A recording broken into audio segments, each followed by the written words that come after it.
There are some that would claim that the way that they roleplay, their role-playing style, is actually better to other styles of roleplay.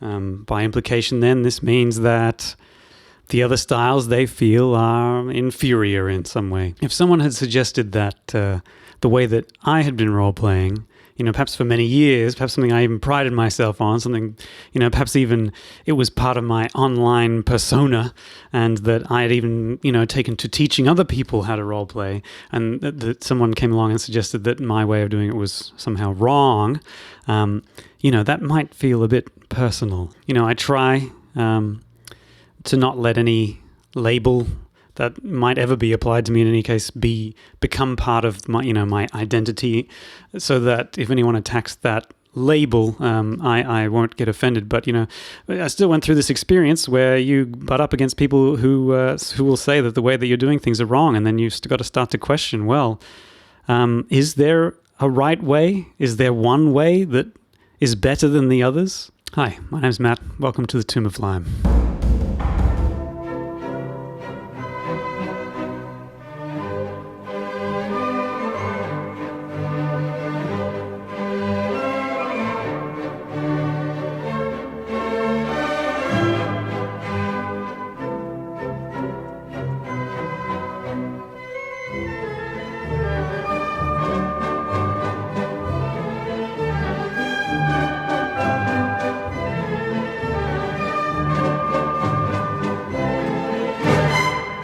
So one of my favorite movies is 1968's 2001: A Space Odyssey, which was directed by Stanley Kubrick.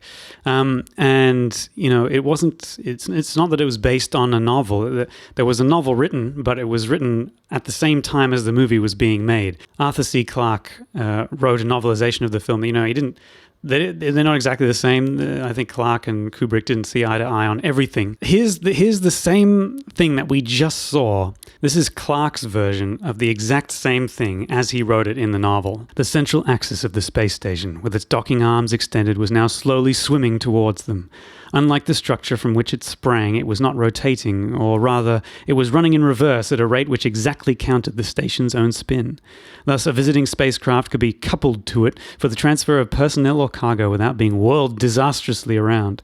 With the softest of thuds, ship and station made contact.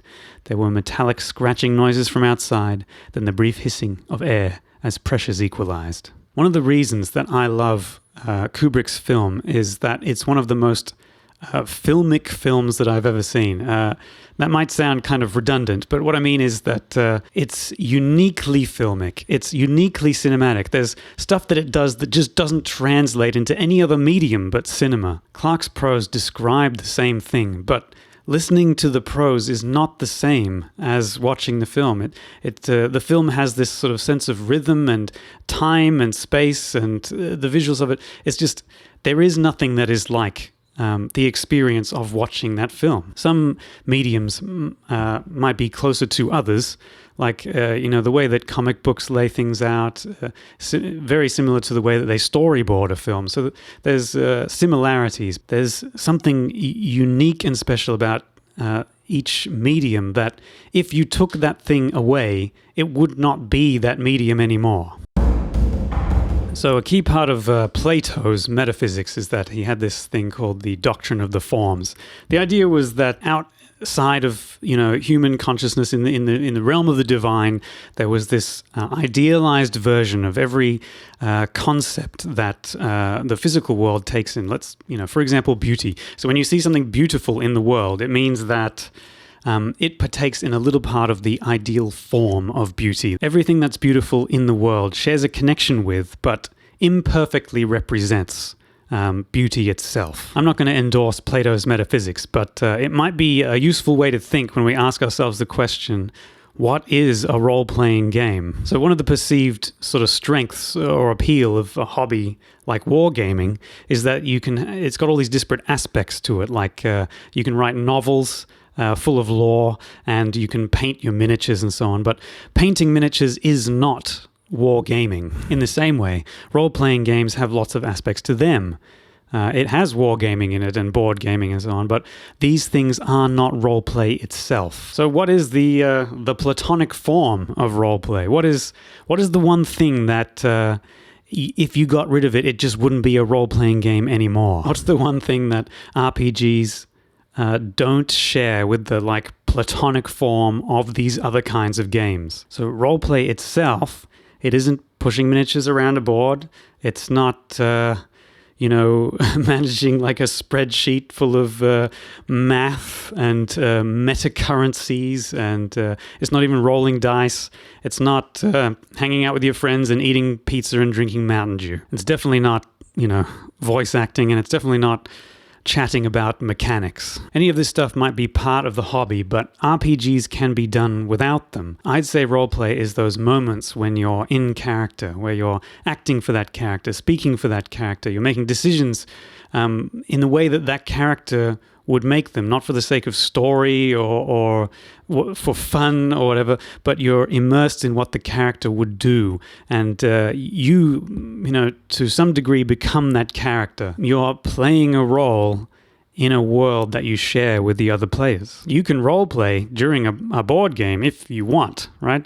But if you took the role play out of it, it would still be a board game. But this kind of thing, if you took this kind of role play out of the role-playing game, it just wouldn't be a role-playing game anymore. Some of the most prized examples of a given medium are ones that capitalize on the unique aspects of that medium that no other medium can replicate. If you've ever played a video game directed by Hideo Kojima, you know that this guy, he utilizes the medium of video games in a way that no one else kind of dares to. You like Castlevania, don't you? Denis Villeneuve, the guy that directed the most recent Dune films, he said in an interview recently, frankly, I hate dialogue. Dialogue is for theater and television.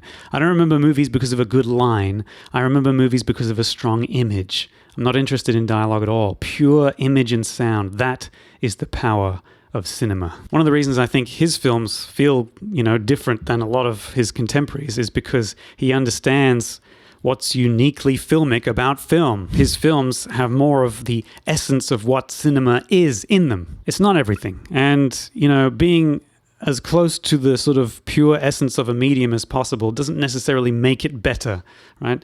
But it does make it more of what it is.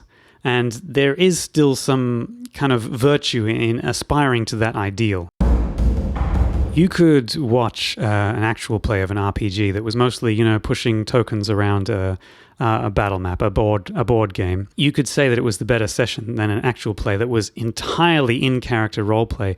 But you couldn't say that it was a better roleplay session, because something can't be better the less it is itself. If the majority of a page count of a rulebook is about combat mechanics, and the player section is full of powers and abilities that revolve around this combat, and if you played a session of this game, if it was more than half of it was doing this kind of tactical combat, could you really call it a role-playing game? It feels more like it's a tactical combat role-play board game.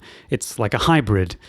Surely for it to count as a role-playing game, it'd have to be at least half in-character role-play, whereas, it feels like most of them are maybe less than 10% that. Tactical combat board games might be part of the role-play hobby, but tactical combat is not roleplay. Dungeons and Dragons is in name a role-playing game, but if you by weight, it's more of a tactical combat roleplay board game. You might like Dungeons and Dragons better than, say, Tales from the Loop, which has absolutely no combat mechanics whatsoever.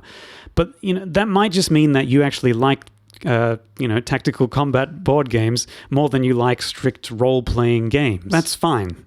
It seems silly to say that the better way to roleplay is to roleplay less. So is there just one way to roleplay? I'd say that there is one thing that roleplay is, and if you like to combine it with other things from other kinds of games. That might be your preferred way to play. It might be your preferred way to engage in the role-play hobby, but it does dilute what role-play is. You might think that hybrid games are superior to strict role-playing games, but it doesn't make sense to say that they are the superior way to role-play. On the flip side, if someone says to you that the way you're role-playing is inferior, maybe you could just say, well, yeah, of course, we're not playing a strict role-play game. We're playing a hybrid. Like so many disagreements I see, it's like people are having two separate conversations, and they're kind of getting hung up on the fact that they are just using a word in two different ways. And the problem could probably be solved through nomenclature. There are plenty of resources out there for people who enjoy hybrid games. In fact, most of the games out there seem to be this sort of hybrid game. If that doesn't appeal to you, if you're kind of sick of 2 minutes of in-game combat taking an hour and 10% or less of your session being actual role-play, and you want to dive deeper into the core of what role-playing games are, well, hey, that's why I'm here. Stick around. What do you think? What do you think the platonic form of roleplay really is? The one thing that separates it from all other forms of game. And is it worth chasing a version of it where roleplay is maximized in that game? Let me know in the comments below. I'm Matt from the Tomb of Lime. Thanks for listening.